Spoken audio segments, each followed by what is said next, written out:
folks, I'm Tom Vasel. Welcome to Week in Review, where we go back over the different games that we played that we reviewed last week.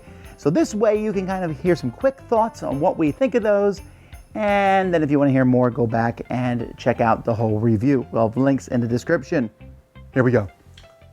Hey everybody, Garcia here. Last week I reviewed Freak Shop, a small card game in which you are trying to collect the best stuff for your mansion to spook all your visitors. The game is a pretty straightforward set collection game that left me a little wanting. It's a little flat, it's not engaging enough. The two actions you're allowed to take are very simplistic.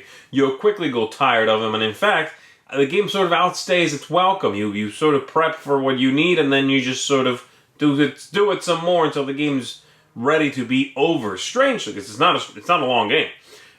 Very beautiful artwork, very nicely constructed game, but I found the gameplay repetitive and sort of just too simplistic for me.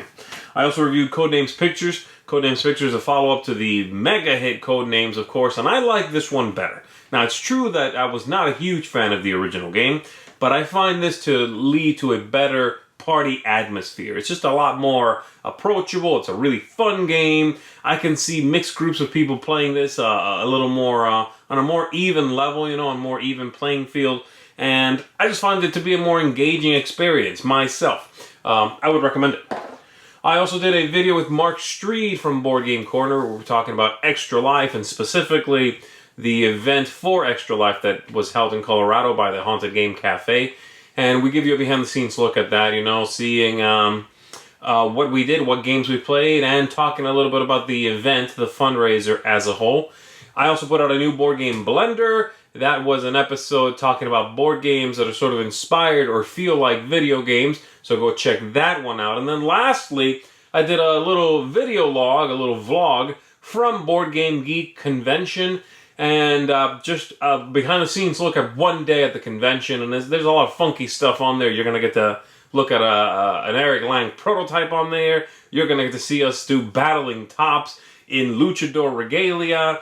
Very bizarre stuff, but really fun. So check that out as well. And that's going to do it for me. I will see you next time. Hey, I'm Jason Peacock from Jason Talks About Games on YouTube. This week I took a look at the companion app for Descent, The Road to Legend. And I am just stoked that I can now play this game cooperatively and go adventuring in the dungeons with my son. And I'm excited for the same treatment happening to Imperial Assault. Check out my review and find out why I liked it so much. All right, for me, first of all, there's Banana Bandits. Now, this game, which looks really cool as the monkeys climb up and fight each other and, knock each other around a building, collecting coins. Not really sure why bananas are in the game. But anyway, you're rolling dice and attacking the other person, but you just roll a big chunk of dice. They roll a big chunk of dice. Who rolled dice better? You can play cards, manipulate it, but it really isn't that good of a game. Then we have Monster Chase. This is a kid's game where there are monsters in the closet, or monsters under the bed, and you are banishing them to the closet. It's a memory game. It's for kids, more small kids, but has funny artwork. The idea is fun for them. Tic-Tac-Toe 3D. You think that I would dislike this one, but I don't. This Tic-Tac-Toe, or as it's called in some versions, where you are basically going in three different dimensions. I like that aspect. It takes a very simple game, makes it very thinky, and the components are actually quite good. Cthulhu in the House. This is basically the same as Rumble in the House, Rumble in the Dungeon, except now it's using little cute Cthulhu figures drawn by John Kovlik. It's a very simple game. They added a little bit of warp portal things to it, but it's basically the same game where you control a couple people and you move them around and knock out all the different creatures, trying to make sure you survive to the end. Then we have Maduris. This is the new Haba game.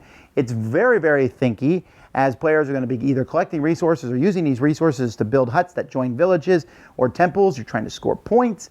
You're going around and around the board as you build these different things. As a druid goes around, you need to make sure you have the right number of resources.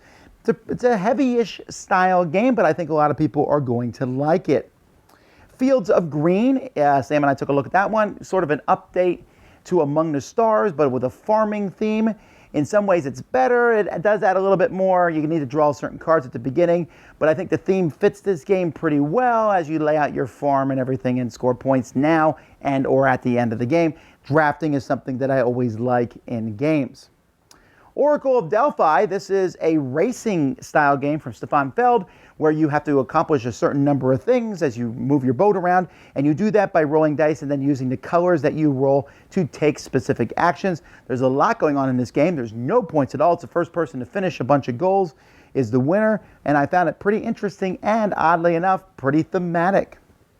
Cottage Garden. This one is a game similar to Patchwork, in which by Uwe Rosenberg, where you're placing down different Tetris-style pieces onto boards, filling up your gardens. You have 2 gardens you're working on at any given point. I really like it. It's simple. It's similar to Patchwork in many ways, but different. I think it's easier, and it goes up to 4 players, and it looks beautiful. Definitely a solid game. I really think highly of it. And then finally, Battle of Endines. Melody and I took a look at this 2-player game. I've already played it before, but we took a look at the updated BattleCon War of Endines. This is just it's like Street Fighter for 2 players. Really think it's cool. Not so easy for new people to get into, but there's a lot of strategy and depth to this game. So those are the games I reviewed this week. More coming, of course, or I reviewed last week anyway. More coming this week for sure. Until next time, this has been Look Back. I'm Tom Vasel on the Dice Tower.